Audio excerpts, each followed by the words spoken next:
국민의힘은 미국 대선과 관련해 외교 안보 현안을 점검했습니다. 한동훈 대표는 한미동맹 강화를 강조하고 북한의 우크라이나 파병을 규탄했습니다. 더불어민주당은 내일 윤 대통령의 대국민 담화를 앞두고 국정 쇄신을 촉구했습니다. 주식시장 정상화를 위한 상법 개정안 처리 의지도 밝혔습니다. 국회 기재위 전체 회의에서 여야가 내년도 예산안을 두고 충돌했습니다. 여당은 건전 재정을 강조한 반면 야당은 예산안 전면 재편성을 요구했습니다. 정치 현장 바깥의 시각으로 정치권 핵심 이슈를 풀어보는 정치 외전. 내일로 다가온 윤 대통령 기자회견이 성공하기 위한 조건과 이어지는 김건희 특검법 표결의 향방, 그리고 전 세계가 주목하고 있는 미 대선 전망까지 짚어보겠습니다.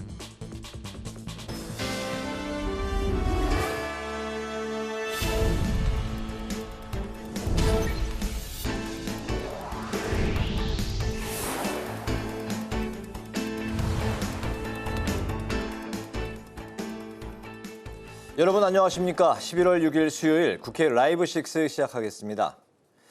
국민의힘이 미국 대선과 관련해 외교 안보 상황 긴급 회의를 개최했는데요.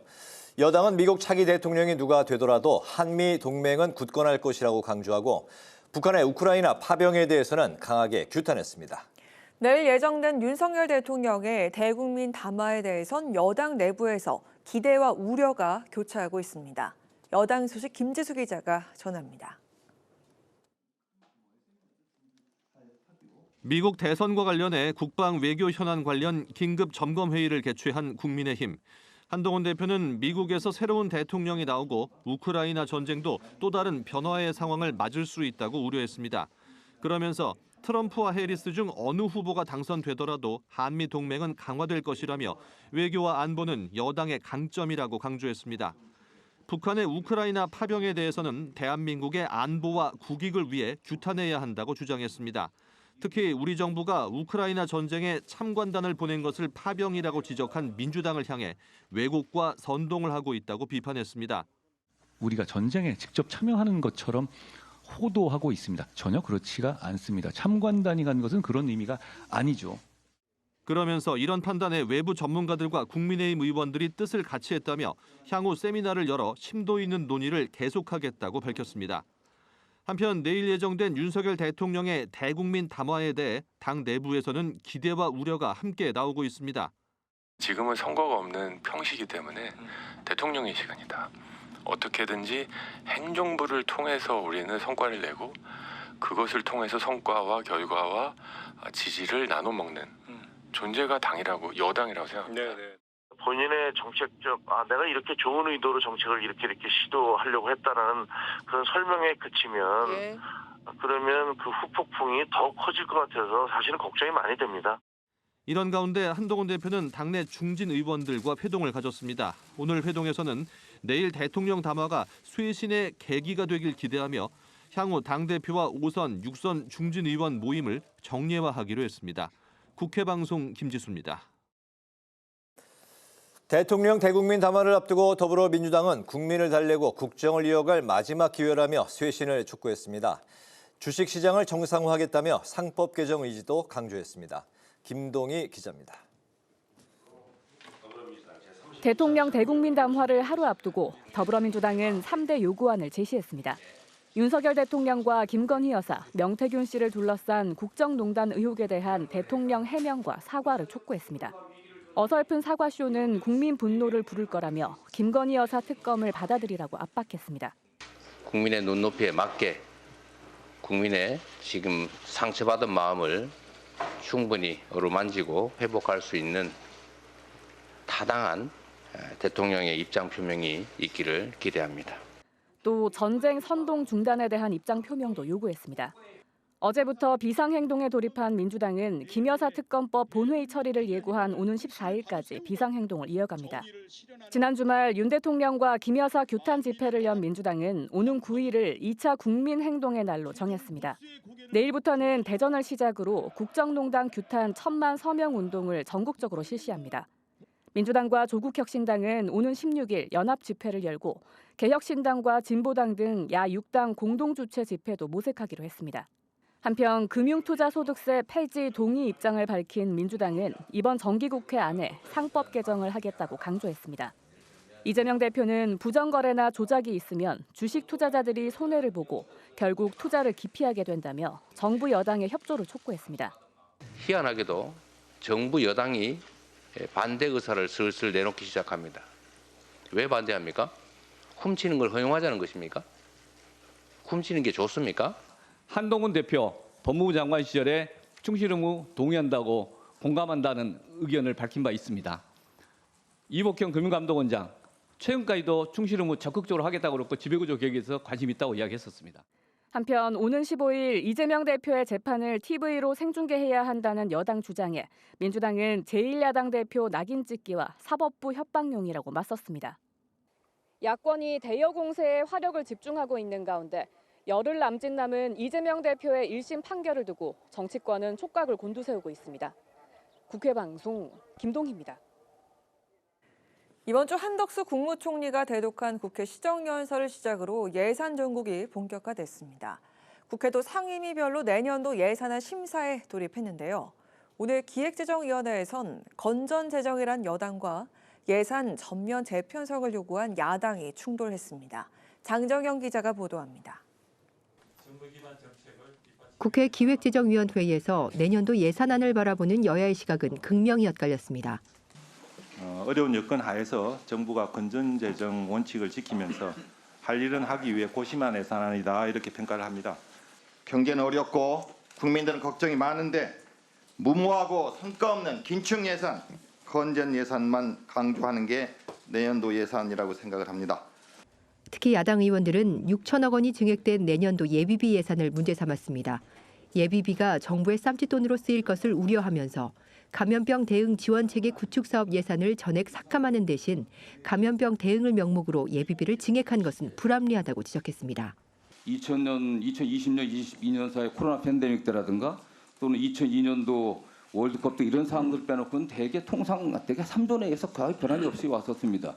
근데 윤석열 정부 들어서만 지금 4조 넘게 지금 편성하고 있어요. 평시 기준 봐도 그냥 역대급입니다. 여당 의원들은 내년도 예산안에 본회의 자동 부의 제도를 폐지하는 국회법 개정안이 야당 주도로 추진되는 것을 강하게 비판했습니다. 야당이 국회 운영위에서 이걸 자동 부의되는 제도를 폐지하는 국회 개정법을 일방적으로 처리했습니다. 그러면 이게 실질적으로 예산 처리도 더 늦어질 거고 내년도 예산 집행에 지장이 있지 않겠어요? 그게 폐지가 돼가지고 예산 의결이 지연되면 결국 그거의 적기 집행이 어려워지기 때문에 그 피해가 모두 국민들한테 간다고 저는 생각하고 있습니다. 이와 함께 여당 의원들은 어려운 민생에도 야당은 끊임없이 포퓰리즘 재정 유혹을 하고 있다고 비판했고 야당 의원들은 정부가 무모하게 긴축 예산만 강조하면서 불건전 재정이 우려된다고 맞받았습니다. 윤석열 대통령의 국회 시정연설 불참을 놓고도 야당은 주권자이자 납세자인 국민과 국회를 모독했다며 대통령이 과연 국정 운영 의지가 있냐고 질타했습니다. 상임위별 예산안 심사에 이어서 본격적인 증감액 줄다리기가 펼쳐질 예결위는 내일과 모레 종합정책 질의를 시작으로 오는 18일 예산안 조정소위를 본격 가동합니다. 여야는 일단 오는 29일 예결위 전체 회의에서 내년도 예산안을 의결하는 게 목표지만 이견을 좁히기는 쉽지 않아 보입니다. 국회 방송 장정현입니다.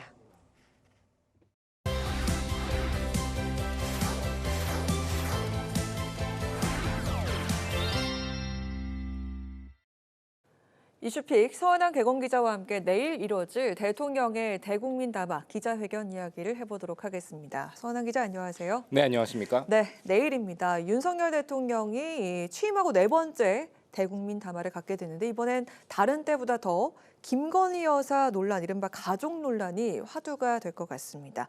그 역대 대통령들을 좀 돌아보면은 그 가족 논란에 대응하는 좀 방법이 있었을까 싶은데요. 어땠을까요? 네, 이 대통령 가족 관련된 논란이다라고 하면 떠오르는 게 사실 이제 김영삼 전 대통령과 김대중 전 대통령일 것 같습니다. 김영삼 전 대통령의 경우 이 아들 현철 씨의 한보 특혜 대출 관여 논란이 있으면서 취임 4주년 겸 이 사과 담화를 발표했던 적이 있습니다. 당시 김영삼 대통령은 아들의 허물은 곧 아비의 허물이라는 표현을 쓰면서 민심을 달래려고 했거든요. 하지만 이후 김 씨가 이 결국 알선수재 등으로 구속이 됐습니다. 김대중 대통령도 아들 홍업 씨와 홍걸 씨의 비리 연루 의혹이 제기되면서 귀국해서 조사를 받으라고 한 뒤 대국민 사과를 했죠. 자식들을 제대로 돌보지 못한 책임을 통절하게 느낀다면서 저의 부족함과 불찰에서 비롯된 일이라며 고개를 숙인 바 있습니다. 이명박 대통령도 2012년 친형인 고 이상득 국회 부의장의 비리 혐의가 불거지자 국민께 솔직한 심정을 밝히는 게 최소한의 도리라고 판단해 이 자리에 섰다며 억장이 무너진다, 국민 여러분께 사과드린다며 고개를 숙인 바 있습니다. 이후 이명박 대통령의 경우 지지율이 집권 3년 차에 2분기에 49%까지 회복하면서 대국민 사과가 성공적이었다라는 평을 받기도 했습니다. 엄청나게 크게 회복을 했습니다. 이렇게 확실하게 이렇게 고개를 숙인 느낌이 드는데 그 가장 최근이었던 비교적 최근이었던 박근혜 전 대통령의 경우에는 국정농단 의혹이 불거졌을 때 소극적으로 좀 대처를 했다가 되려 그 역풍을 맞았던 기억이 나거든요. 네, 가족 논란은 아니지만 이 가장 최근에 이 박근혜 전 대통령이 2016년 최순실 씨가 태블릿 PC를 통해서 연설문을 사전에 봤다는 의혹, 이른바 이 국정농단 사태가 불거지자 대국민 사과를 했지만 정작 이 기자들의 질의응답을 전혀 받지 않아서 오히려 더 비판을 받았던 경우가 있습니다. 지지율이 2016년 4분기 12%까지 떨어지자 박 전 대통령은 국민 여러분께 심려를 끼쳐서 놀라고 또 마음 아프게 해드린 점을 송구스럽게 생각한다고 사과를 하면서도 정작 기자들의 질의응답을 진행하지 않고 곧바로 퇴장해서 당시 언론들로부터 이 사과하는 게 맞냐라는 비판을 받기도 했습니다. 이런 과거의 케이스들을 윤석열 대통령과 대통령실 직원들도 충분히 고려하고 있는 것 같습니다. 지난 5월과 8월의 기자회견 때에는 언론사에게 고루 질문의 기회를 줘야 한다면서 1사1질문으로 한정을 했던 것과 달리 이번에는 대통령실도 무제한 질문을 할 수 있도록 끝장 질문 기회를 준다는 계획입니다. 국민들에게 최대한 논란에 대해서 소상하게 설명하겠다는 취지인데 사과의 톤과 대책이 얼마만큼 나올지, 그래서 얼어붙은 이 분위기를 개선하는 데 효과가 있을지는 내일 지켜봐야 될 것 같습니다. 네, 어떤 방향으로 과연 대국민 담화를 펼칠지 지켜보도록 하겠습니다. 이 대국민 담화 기자회견은 내일 또 소식을 전해드리도록 하고요. 자, 민주당의 금투세 폐지 결정에 진보 진영에 반발이 나오고 있다고요? 네, 그렇습니다. 이재명 대표가 이 금투세 폐지 입장을 공식화하자 민주당 내 일각은 물론이고요, 진보 진영에서 비판이 나오고 있습니다. 당 정책의 일관성과 신뢰성이 훼손됐다는 겁니다. 사실 전부터 늘 말씀드렸지만 진보 정당은 큰 정부, 복지 우선을 우선합니다. 이게 민주당의 상징과도 같죠. 하지만 금투세를 폐지한다는 것은 이와 반대되는 정책이다라고 설명을 늘 드렸었는데요. 이재명 대표가 결국 폐지로 결정을 하면서 조국혁신당 등 이 진보 정당들을 중심으로 비판이 쏟아지고 있습니다. 특히 이번 금투세 폐지 결정을 시작으로 보수 진영에서 얘기했던 상속세 폐지 등 이 세수 정책을 보수 진영이 주도적으로 끌고 갈 것이라는 우려가 민주당 내에서도 나오는 상황입니다. 그러자 민주당은 이 제2법 가능성도 열어두는 그런 모양새인데요. 금투세 유지로 그동안 입장을 밝혀왔던 진성준 민주당 정책위 의장은 이재명 대표가 정치적 여건이나 이 주식시장의 상황을 봐서 제2법 하기로 한 것으로 다만 현재 수준에서는 폐지라는 정무적인 판단을 한 것이다 라고 이렇게 해명을 했습니다. 야권에서는 고소득자에게 높은 세금을 걷어야 한다라는 이 진보 정당의 방향성을 쫓는 전통적인 이 지지층을 달래기 위한 방안으로 보고 있습니다. 네. 자, 그러면서 민주당은 대신에 상법 개정안 이걸 통과시키겠다는 계획인데 구체적으로 이사의 그 의무를 어떻게 확대해야 하는지 상세하게 기자님께서 좀 짚어주실까요? 네, 이 앞선 리포트에서도 보셨겠지만 현재 민주당 지도부는 이 상법 개정 처리를 약속하면서 이 금투세 폐지에 뿔난 전통적인 지지층을 달래겠다는 계획입니다. 현재 상법은요, 이사의 충실 의무를 회사로 한정한 상태입니다. 하지만 개정안을 통해서 이사가 충실해야 되는 의무의 대상을 회사와 주주까지 확대하겠다는 겁니다. 주주들의 자산이 훼손되는 결정을 이사진이 했을 때 소액주주들이 보호를 받을 수 있게 되는 그런 건데요. 당연히 재계는 이익을 침해당했다는 소액주주들의 소송이 빗받칠 것을 우려하고 있습니다. 국민의힘 역시 이 11월 내에 금투세 폐지법 처리를 촉구하면서도 이 상법 개정안에 대해서는 주주는 서로 이해관계가 다른 다양한 주주들이 있을 수 있는데 이들에게 이사에게 충실 의무를 규정하는 것은 모순일 수 있다라면서 반대 입장을 분명히 하고 있는 그런 상황입니다. 때문에 이 금투세 폐지도 곧바로 이뤄지지는 않을 것이다라는 관측이 나옵니다. 이 상법 개정안과 금투세 폐지를 패키지로 처리하려는 게 민주당의 입장이기 때문에 여야의 줄다리기 협상이 치열하게 이뤄질 수 있다는 관측이 나오고 있습니다. 네, 오늘 이슈픽은 여기까지 들어보도록 하겠습니다. 서원한 기자와 함께했습니다. 고맙습니다.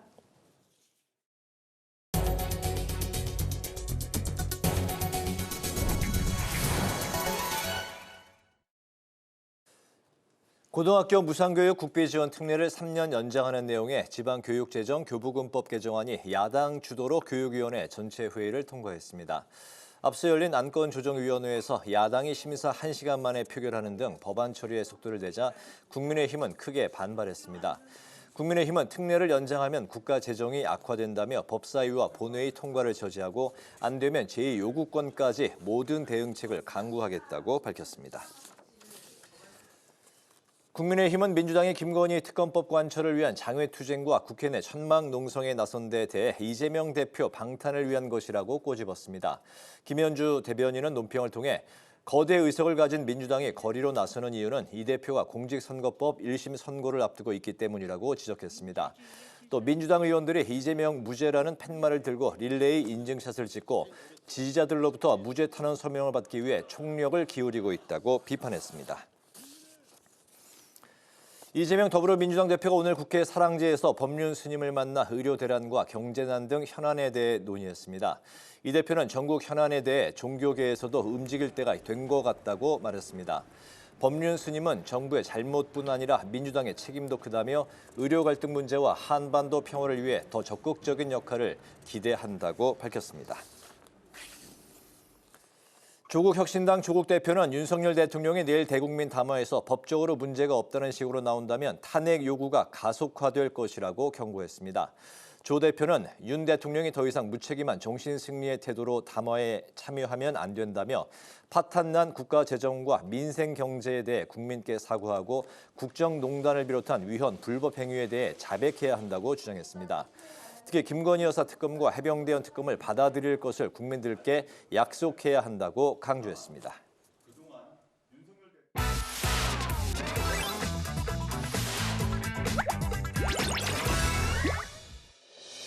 11월 6일 강아랑이 전해주는 정치권의 뜨거운 말말말 강아랑의 정치랑입니다. 오늘 첫 번째 주제는 김여사 논란 해법입니다. 앞서 이슈 분석에서 보셨다시피 윤 대통령이 내일 대국민 담화 기자회견을 가집니다. 대통령실은 시간 제한 없이 각종 현안에 대해서 허심탄회하게 질문을 받고 또 답하겠다고 밝혔습니다. 김건희 여사 논란에 대해 대통령이 어떤 인식과 해법을 국민 앞에 내놓느냐에 따라 기자회견의 성패가 달렸다는 해석이 나오고 있습니다. 여당 내에선 대통령이 확실한 입장을 내놓을 것이라면서 기대 목소리도 나왔는데요. 대통령께서 지금 현 상황에 대해서 충분히 인식을 하고 계시고 대통령 성격이 좀 화끈한 편 아니겠습니까? 좀 이거 분명하게 얘기하지 않겠나 이렇게 생각이 됩니다. 반면 의혹 설명에 그치는 게 아니라 한 발 더 나간 사과가 필요하다는 지적도 나왔습니다. 결국은 민심의 답이 있지 않나 싶습니다. 입장 표명은 확실히 있으셔야 될 것 같습니다. 국민들이 기대하는 것 이상으로 반발적 더 나갈 때 저는 그게 국민들에게 다가갈 수 있다고 생각합니다. 대통령 담화 결과에 따라 여당의 김건희 특검법 대응 입장이 달라질 수 있다는 목소리도 나왔는데요. 당의 비판은 있습니다만 어쨌든 7일 날 결과 여부에 따라서 또 그런 부분에도 변동성이 있지 않을까 생각해 봅니다. 하지만 민주당은 대통령의 담화와 상관없이 특검을 강행하겠다는 방침을 밝힌 상황이죠. 또다시 변명과 핑계로 위기를 모면하는 것이라면 차라리 하지 마십시오. 김건희 특검은 공정과 상식을 바로 세우고 정의를 실현하는 길입니다. 대한민국의 모든 기이하고 괴상한 의혹은 김건희로 통합니다. 이게 나라입니까? 이게 정상적인 정권입니까? 대국민 사과하고 제2부속실 만들고 영부인에 필요한 의전 활동 외에는 외부 활동을 자제시킨다. 이거 가지고는 국민이 용납하지 않습니다. 김건희 특검을 수용하겠다. 여기까지 나오지 않으면은 즉 국민 눈높이에 맞지 않아서 큰 변곡점을 찍을 것이다. 70일 만에 다시 기자회견 단상에 오르는 윤 대통령. 김여사 논란의 해법을 내놓을 수 있을지 지켜봐야겠습니다. 이어서 오늘 두 번째 주제는 생중계 고심입니다. 이재명 민주당 대표의 공직선거법 위반 사건 1심 선고가 15일에 열리죠. 국민의힘에선 이 대표의 선고 공판을 생중계해야 한다고 연일 주장하고 있습니다. 국민의 알 권리를 위해 이재명 대표의 1심 판결은 TV로 생중계되어야 합니다. 생중계로 투명하게 공개하는 것이 공공의 이익에 부합한다고 생각합니다. 제 같으면 이재명 대표가 오히려 먼저 생중계해달라고 하겠습니다. 왜냐하면 무죄라고 주장하고 있지 않습니까? 네. 재판 공개해서 나의 무고를 밝히겠다 이렇게 하겠습니다. 국민의힘은 이 대표 인권보다 국민의 알 권리를 존중해야 한다면서 생중계해야 한다는 주장에 힘을 실었는데요.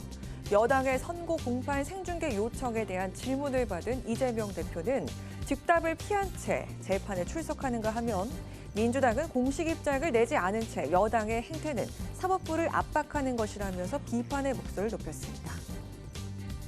사법부가 판단할 영역이거든요. 네. 정부 여당이 나서서 이거를 생중계해야 된다 이런 식으로 말하는 것 자체가 저는 사법부에 대한 침해다. 사법부를 겁박하는 것이다. 대법원의 법정 방청 및 촬영 등에 관한 규칙에 따르면 재판을 생중계하기 위해선 재판장의 허가가 필요합니다. 피고인이나 원고 피고의 동의가 있을 경우 또는 공공의 이익을 위해 필요하다고 인정되는 때에 재판장이 촬영을 허가할 수 있다는 규정이 있는데요. 1심 선고 첫 생중계 사례는 2018년 박근혜 전 대통령의 국정농단 선고였습니다.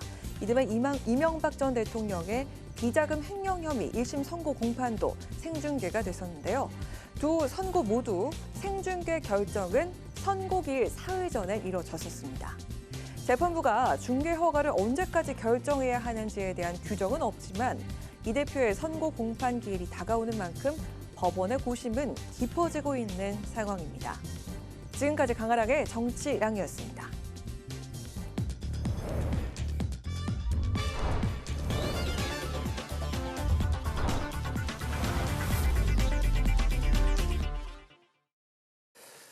네, 정치 현장에서 한 걸음 떨어져 보다 객관적이고 분석적인 시선으로 정치권의 쟁점을 들여다봅니다. 정치외전 전직 의원 두 분을 새롭게 모셨습니다. 조혜진 전 국민의힘 의원, 홍익표 전 더불어민주당 의원 나오셨습니다. 두 분 반갑습니다. 어서 오십시오. 반갑습니다. 네, 오늘 정치외전 저희 국회 방송에서 이제 처음으로 두 분 이제 패널로 모셨는데요.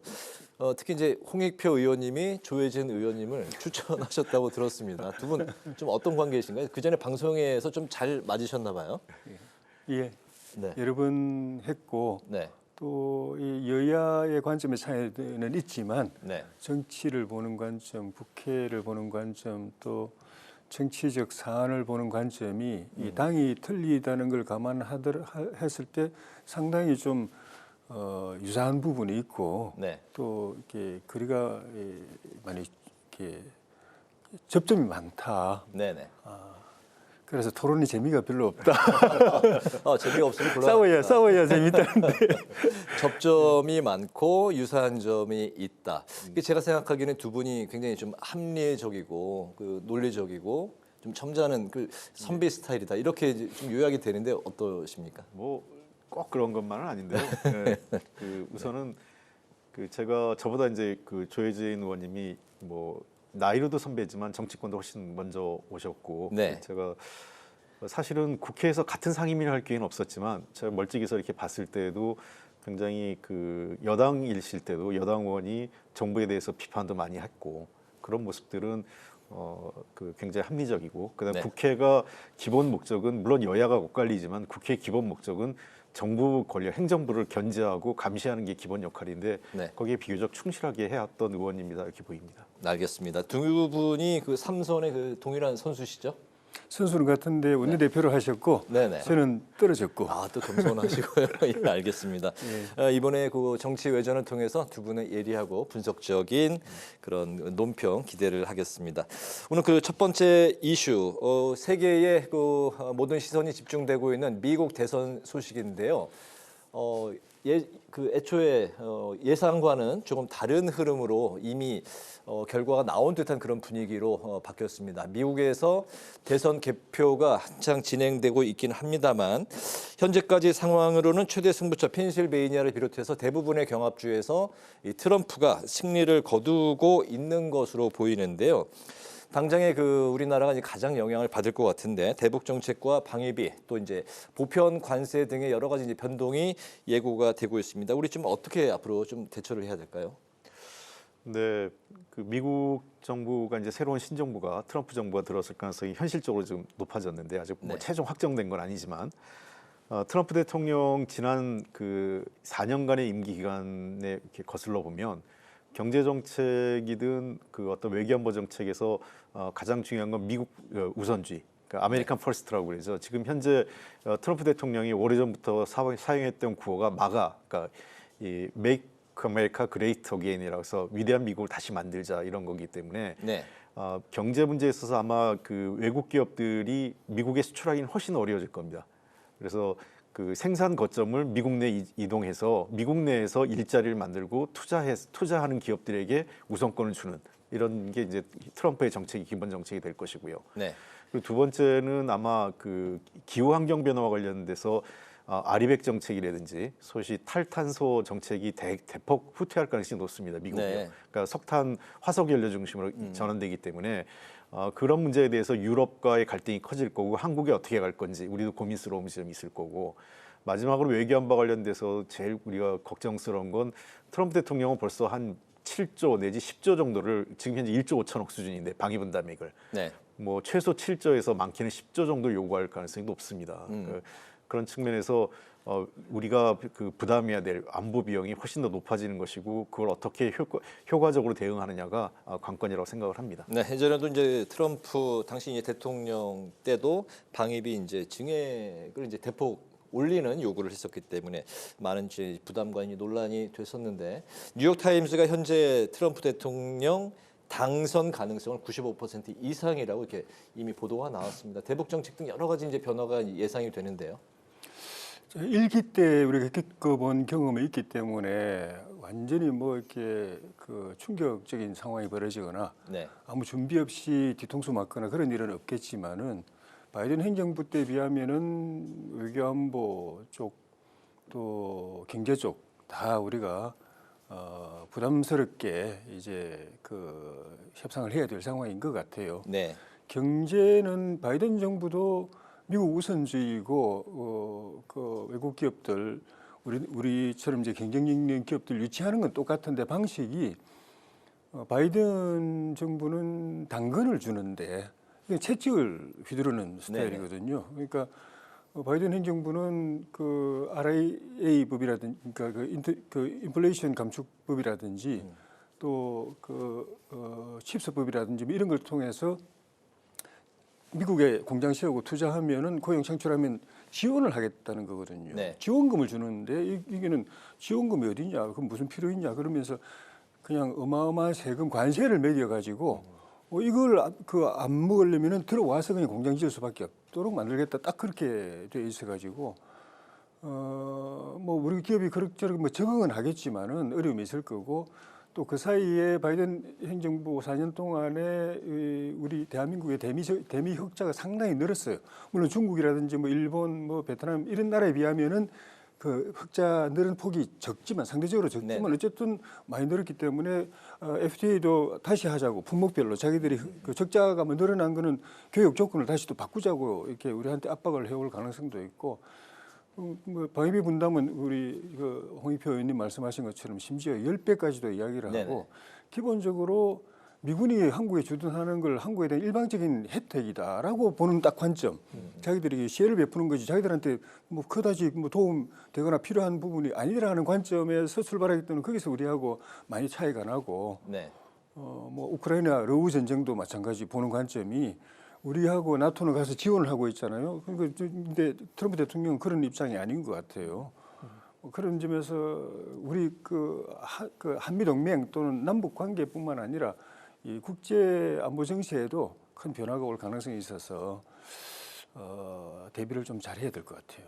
그 대통령실에서는 굳건한 한미 동맹에는 변함이 없을 것이다. 누가 되더라도 이런 입장을 표명했는데 현재 그 여러 가지 그 상황이 우크라이나 뭐 러시아 전쟁을 포함해서 북한군 파병을 포함해서 긴장이 많이 고조돼 있는 상황인데 한반도 안보가 그 어느 때보다도 미국 대선에 쏠리는 그 이유인 것 같습니다.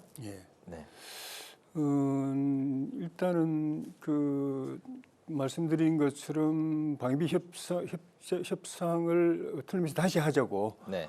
우리가 이제 그 최근에 그 바이든 행정부 임기 끝나기 전에 우리가 매듭 지으려고 일단은 합의를 봤는데 아마 그걸 뒤집을 거예요. 뒤집고 다시 하자고 하고 자기가 대통령 되기 전에 그 빨리 매듭 지은 거에 대해서 아마 속으로 불쾌하게 생각하고 내가 할 텐데 안 기다리고 이렇게 그 대못 박았다 이렇게 생각하고 접근할 거기 때문에 좀 네거티브하게 접근할 가능성이 있어가지고 그 협상을 잘 해야 되는데 그 과정에서 또 중한 미군 주둔 문제, 철수 문제, 그러니까 감축 철수 문제를 계속 또 압박을 해올 가능성이 있고 그러면서 또 북한 핵 문제에 대해서는 굉장히 보면은 결과적으로 말은 어떻게 하든 간에 결과적으로는 그거를 용인해주는 형태가 될 가능성이 있고 이미 바이든 행정부 상황에서도 미국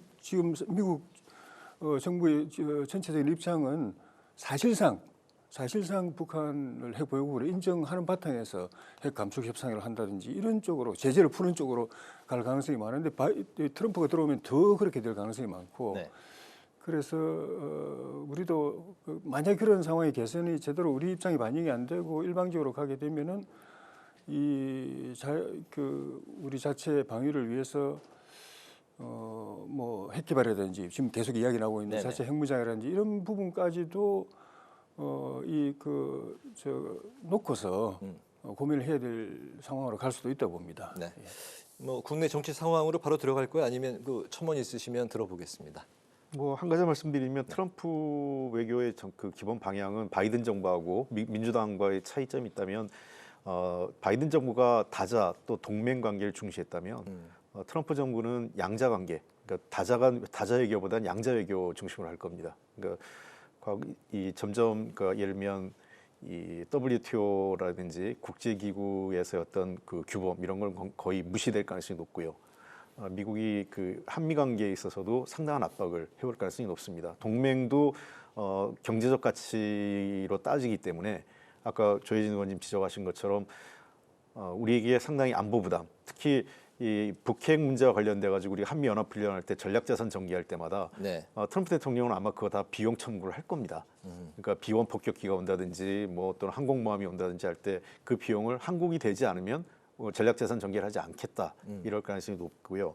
그래서 제일 중요한 것은 지금 그 윤석열 대통령이 여야 그 지도부하고 지혜를 모아서 우리 한국이 미국에게 맞설 수 있는 공동의 입장을 좀 만들어야 돼요. 안 그러면 지금 야당이 다수 의석이고 그 정부 여당이 지금 상황에서 여야가 엇갈린 입장을 낸다면 트럼프의 한국에 대한 압박에 있어서 속수무책으로 당할 가능성이 높습니다. 그런 측면에서 이 외교 안보는 기본적으로 대통령 중심으로 갈 수밖에 없다 하더라도 야당의 의견도 수렴해 가면서 한국의 공동의 입장을 만들어내는데 좀 더 역량을 집중해야 될 때 아닐까 생각합니다. 네, 야당과 같이 협력해서 공조해 나가야 된다. 알겠습니다.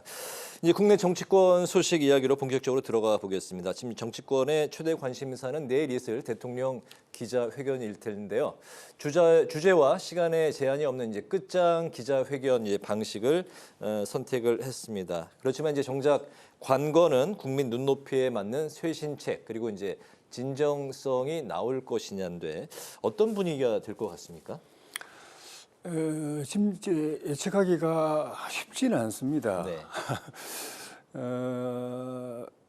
이재명 대표 재판 결과 판결 나온 거 보고서 또 해외 순방 다녀오고 난 뒤에 이달 말쯤에 기자회견을 하려고 했던 방침을 땡겨가지고 그것도 급작스럽게 고지를 하고 급작스럽게 고지를 했다는 거는 그 결정이 아주 급하게 이루어졌다는 거거든요. 땡겨서 하자. 이게 그렇게 이루어졌다는 건데 그런 결정을 하게 된 데는 이 상황이 이대로 계속하면 안 되고 이재명 대표 판결 결과가 어떻게 나오든 또는 뭐 시간이 흘러가면 갈수록 점점 이 대국민 담화나 회견을 통해서 수습하기 어려운 국민으로 갈 수 있기 때문에 지금 해야 된다라는 생각이었던 것 같아요. 그거는 상황 인식을 잘 하신 것 같은데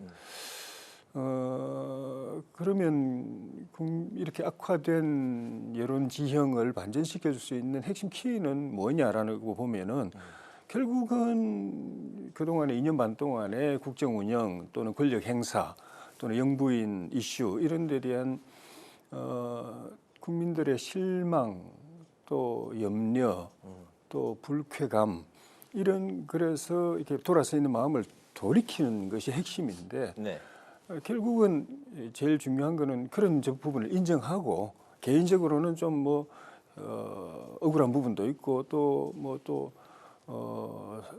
해명하고 싶은 부분이 있다고 하더라도 핵심은 어쨌든 제 잘못이고 제가 잘못했고 죄송하다. 그리고 우리 아내도 그런 부분에 있어서 이 자리에 나오지 않았지만 국민 여러분께 송구하게 생각한다. 이거를 진정성 있게 이 지켜보는 국민들이 마음이 팍 오게 네. 진심이네. 진짜로 잘못했다고 생각하네. 그리고 진짜 미안하고 죄송하게 생각하네. 그리고 잘해야 됐다고 저렇게 각오를 가졌네. 이게 딱 오도록 만드는 게 핵심인데 그렇게까지 좀 마음의 준비를 하고 나오실는지. 네, 어떻게 보십니까? 그럴 가능성을? 사실 그거는 진정성만 있다면은 회견 길게 안 해도 되거든요. 5분만 해도 딱 이야기하고 끝나도 되는 건데 모든 질문을 시간 제한 없이 다 받겠다, 다 대답하겠다. 네. 뭐 끝장 회견이라고 누가 표현을 썼던데 하겠다고 이야기한 게 좋게 해석하면은 좋게 들릴 수도 있는데 또 다르게 보면은 뭐 뭐든지 물어보면 다 대답할 자신이 있다라는 그런 느낌 같기도 하고 그건 사과나 반성하고 조금 거리가 있는 거거든요. 네. 또 하나는 이렇게 하다 보면은 그렇게 말이 길다 보면은 결국은 해명하고 또 자기중심적으로 이렇게 막 설명하고 사과하고는 좀 다른 결이 다른 메시지가 나갈 가능성이 있어가지고 그게 우리가 정말 기대하는 사과를 통한 그 민심 반전에 오히려 방해가 될 수도 있겠다는 염려가 솔직히 듭니다. 네, 알겠습니다. 홍익표 의원님 어떻게 보십니까? 최대 그 관전 포인트는 어떤 것이고 내일 대통령의 태도 좀 어떻게 예상할 수 있을까요? 지금 말씀하신 대로 가장 핵심은 그 간담회에서 말씀하실 내용과 그 대통령이 그 임하는 태도 이 두 개 관건이라고 생각을 합니다. 네. 근데 우선은 지금 형식을 보면 이게 갑작스럽게 시정연설을 하지 않고 그 취소했다 그 총리를 대독시켰다가 그날 저녁에 갑자기 그 추경호 원내대표 만나가지고 이제 이 국민간담회를 전환을 했단 말입니다. 그러니까 그 얘기를 보면 대통령이 어떤 대국민 사과나 뭐 그 국회 야당하고 소통보다는 자기 방식대로 하겠다는 여전히 기싸움을 하고 있는 것 아니냐 하는 우려가 있어요. 네. 그런 측면에서 사과나 어떤 그 사안의 심각성 이런 거에 대해서 어느 정도 공감하고 있는지는 좀 제가 보기엔 좀 회의적입니다. 개인적으로는. 네.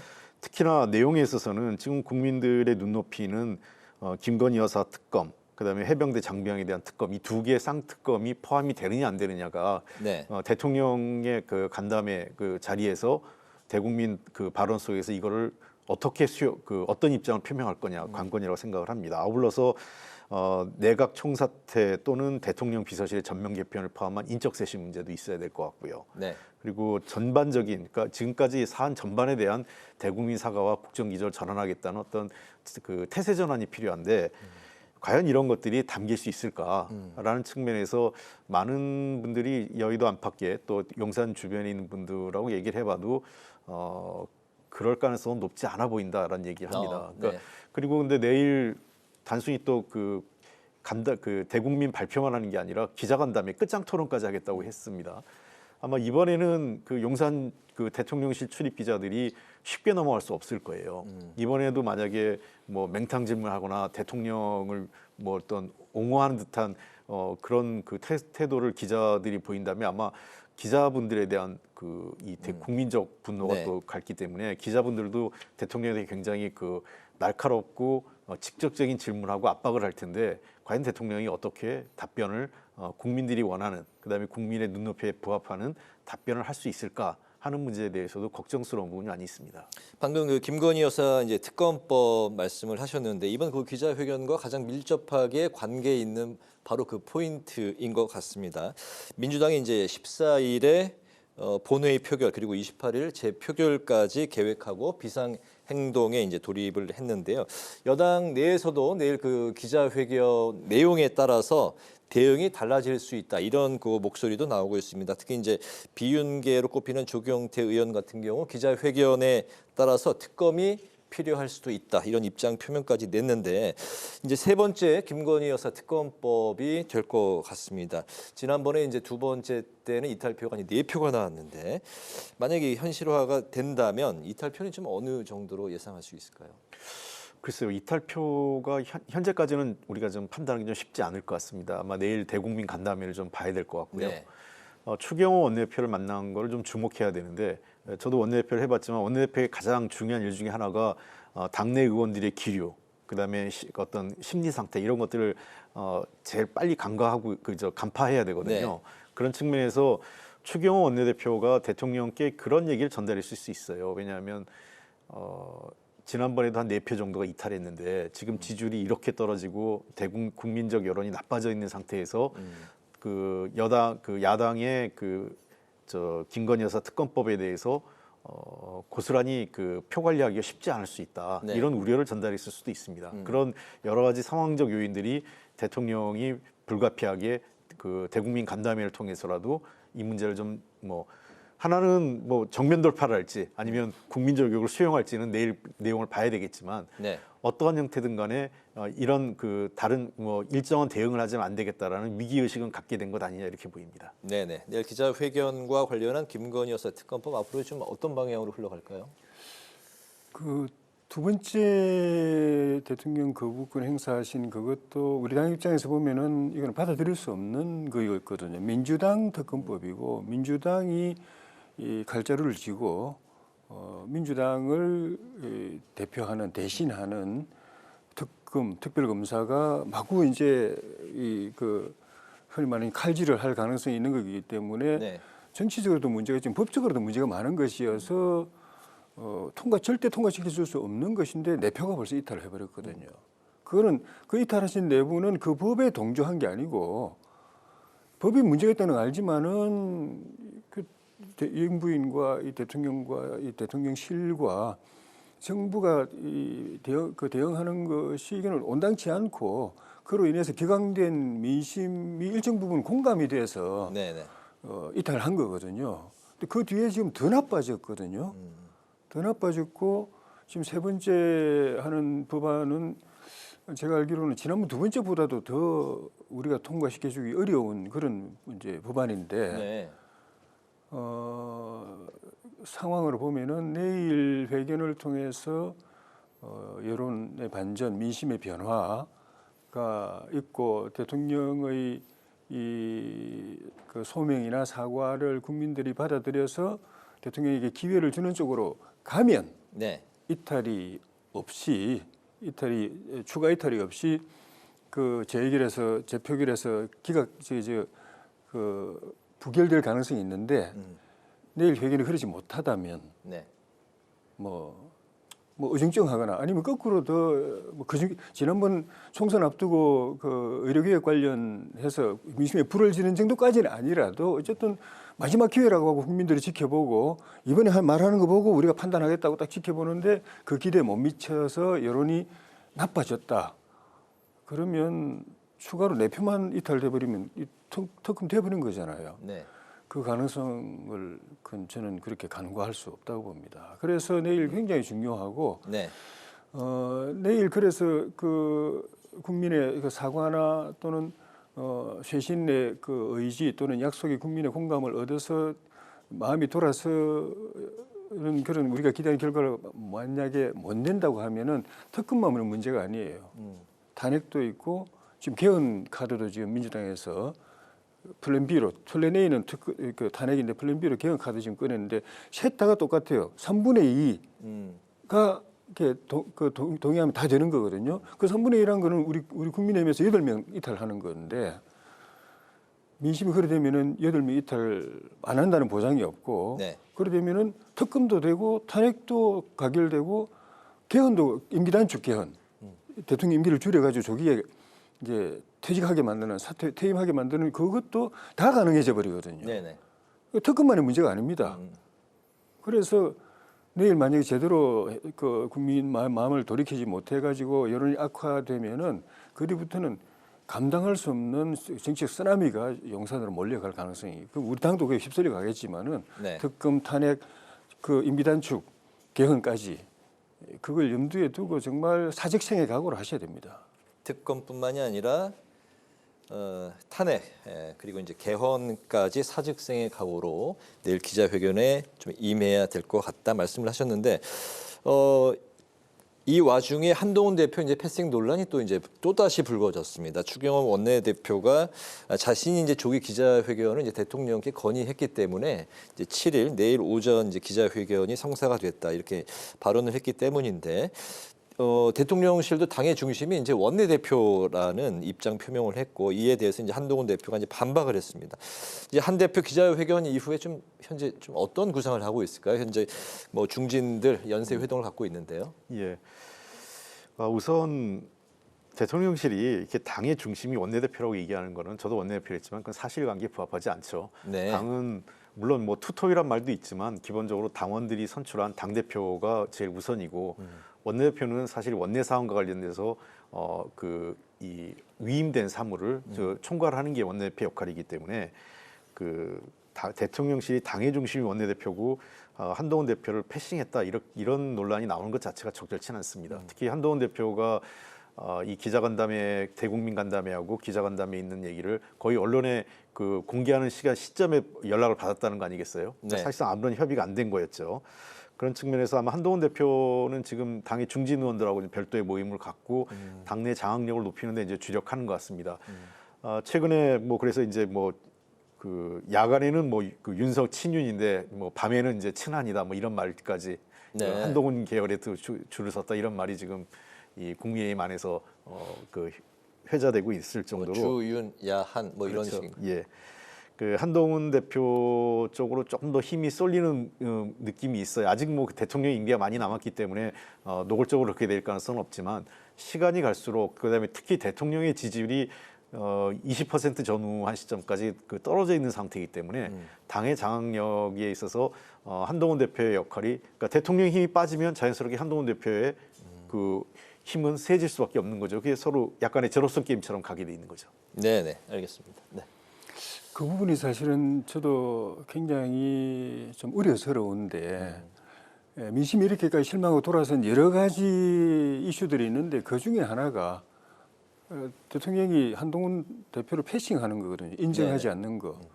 한동훈 대표는 당원들과 거기다 또 국민 여론까지 해서 압도적으로 뽑힌 사람입니다. 그러니까 대통령이 싫어한다고 인정하지 않을 수 있는 게 아니고 대통령이 그렇게 하니까 그 한동훈 대표를 압도적으로 밀어준 국민 여론이나 당원들이 우리를 무시하네, 우리 의사를 무시하네 이렇게 느껴지는 거거든요. 한동훈 대표를 홀대하는 차원이 아니라 저 사람을 우리가 뽑았는데 우리 의사를 무시하네. 그게 대통령에 대한 또 실망의 중요한 포인트 중에 하나였어요. 네. 근데 그걸 빨리 바꿔야 되는데 긴급 기자회견 결정하는 그 순간까지도 그런 행태로 가버렸잖아요. 그리고 공공연하게 용산에서 당의 중심은 원내대표라고 상식에도 안 맞는 그런 이야기를 해버려가지고 네. 그런 마인드를 오늘 밤중에라도 빨리 바꿔야 됩니다. 그것도 대통령이 국민들을 실망시킨 중요한 악재 중에 하나이기 때문에 네. 그 마인드 그대로 가지고 내일 그 질문도 나올지도 몰라요. 근데 거기에 마음이 바뀌었다는 거 국민과 당원들의 선택을 내가 존중하고 한동훈 대표는 당의 최고 대표자고 지도자다. 그걸 인정하고 또 앞으로 계속 이제부터는 협의하고 네. 신뢰하고 서로 협의하고 하겠다는 걸 확실하게 답변을 통해서 안 보여주면은 나머지 이슈들도 비슷할 가능성이 있어요. 그래야 되면은 만약에 제가 말씀드린 이런 그런 기대한 대로 돼가지고 민심이 이렇게 돌아서면은 네. 거기에는 대통령이 한동훈 대표의 실체를 인정하고 이제 같이 협의하겠다는 것도 포함되어 있기 때문에 이제 한동훈 대표 입지가 넓어지는 거예요. 이제는 서로 믿고서 대화할 수 있게 되고 네. 당정 협의를 할 수 있게 되는 건데 만약 그렇지 못하다면은 그래서 민심이 또 악화된다면은 지금까지 해왔듯이 한동훈 대표는 계속 국민의 편에서 그냥 벽을 향해서 외치는 입장만 계속 갈 수밖에 없는 건데 문제는 민심이 더 나빠져 가지고 민심이 특검 쪽으로 더 가고 탄핵 쪽으로 더 가고 임기 조기단 축회 쪽으로 더 가버린다. 네. 그럼 민심 하나를 대변하는 거 하나로 버티고 있는 한동훈 대표가 거기에 그걸 대변해야 되느냐? 그러면 진짜 이 당정은 완전히 이렇게 가버리거든요. 그 고민이 이제 한동훈 대표는 심각한 고민에 들어가야 될 상황인데 그런 상황이 안 하도록 정말 빌고 싶습니다. 네. 내일 그 대통령이 있을지도 모를 그 한동훈 대표에 대한 그 입장 표명이 내일 기자회견 전체를 좀 이렇게 뭐 판단할 수 있는 바로미터가 될 수도 있다. 뭐 그렇게 이제 말씀을 하셨습니다. 오늘 이렇게 마지막 이슈는 시간 관계상 좀 한 1분 정도씩, 1분 한 30초 정도씩 좀 짧게 들어봤으면 하는데 바로 이제 그 민주당의 이재명 대표 사법 리스크 이제 관련한 이야기인데 1심 선고일이 이제 15일, 25일 이제 15일은 이제 얼마 앞으로 이제 바로 코앞에 다가왔습니다. 민주당이 이제 사법 리스크에 총력을 기울이고 있는 상황인데 이런 가운데 이제 1심 선고 TV 생중계 문제가 이제 부상을 했습니다. 이재명 대표의 TV 생중계 여부 두 분의 좀 생각을 오늘 마지막 의견을 좀 들어볼까요? 예, 저는 이 문제는 일단 불필요하다는 생각을 갖고 있고요. 네, 생중계까지는. 네. 예, 왜 그러냐면 기존에 했던 분들이 되게 전직 대통령이 두 분이었고 전직 대통령이라는 그 위치, 그다음에 두 번째는 사안 자체가 굉장히 중대한 사안이었습니다. 네. 뭐 예를 들면 이제 그 대통령의 직권남용과 관련된 거였고 전직 대통령의 비리와 관련된 중대 범죄와 관련된 거였기 때문에 그 논의가 그리고 법원에서 판단을 했던 건데 이번에는 저는 이 정치권에서 논란이 시작된 것도 부적절하고 두 번째는 사람과 사건 두 개가 다 맞물려야 됩니다. 그러니까 중요한 사람 이야기도 하고 사안 자체도 매우 엄중한 사안이어야 되는데 이재명 대표가 그 야당의 대표고 유력 대선 후보라는 점에서는 중요한 인물은 맞습니다. 그러나 사안 자체는 선거법에 관련돼서 허위 사실을 했느냐 안 했느냐 이 사안이 그렇게 중대한 사안은 아니거든요. 이 사안을 만약 하겠다면 앞으로 그러면 야당의 주요 정치인, 그러니까 정치권에 여야를 떠나서 주요 정치인들의 재판을 다 생중계할 거냐 이런 논란이 나오기 때문에 대법원이 기준을 갖고 대법원에서 판단을 하는 게 맞다 이렇게 생각을 합니다. 네, 알겠습니다. 조혜진 의원님.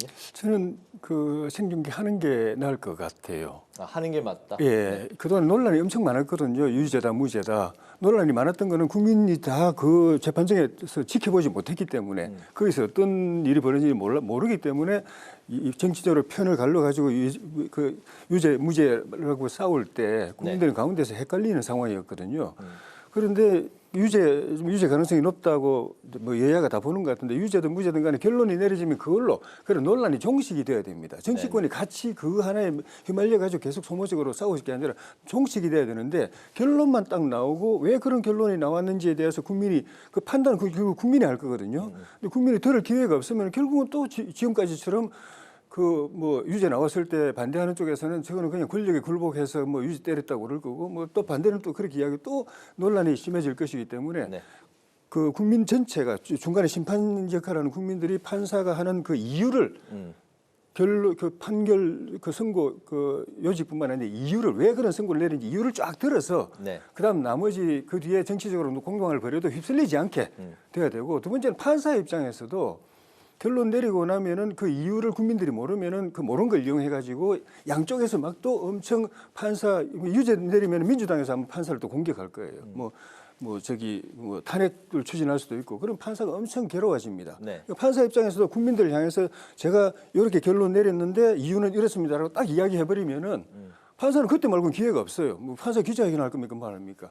그래 하면은 판사도 부담이 적지 않겠나. 이후에도 이런 중요한 시국 사건을 재판하는 판사들의 부담이 지금 판사들 죽을 판이거든요.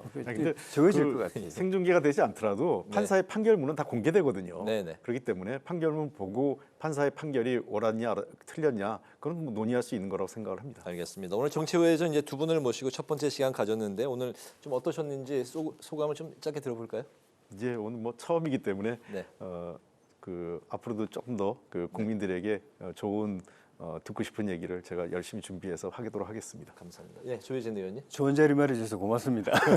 네, 알겠습니다. 저는 뭐 이렇게 진행을 하면서 두 분이 마치 퇴계 이황 선생, 이율곡 선생이 서로 존중하면서 하는 그런 좋은 토론 분위기 아주 인상 깊었습니다. 몰입도도 아주 높았고 좋은 시간을 가졌던 것 같습니다. 계속해서 이제 기대를 갖는 코너가 됐으면 좋겠고요. 오늘 정치외전 지금까지 조혜진 전 국민의힘 의원, 홍익표 전 더불어민주당 의원 두 분과 함께했습니다. 오늘 두 분 감사합니다. 고맙습니다. 고맙습니다. 오늘 국회 라이브 6도 여기서 마치겠습니다. 시청해 주신 여러분 고맙습니다.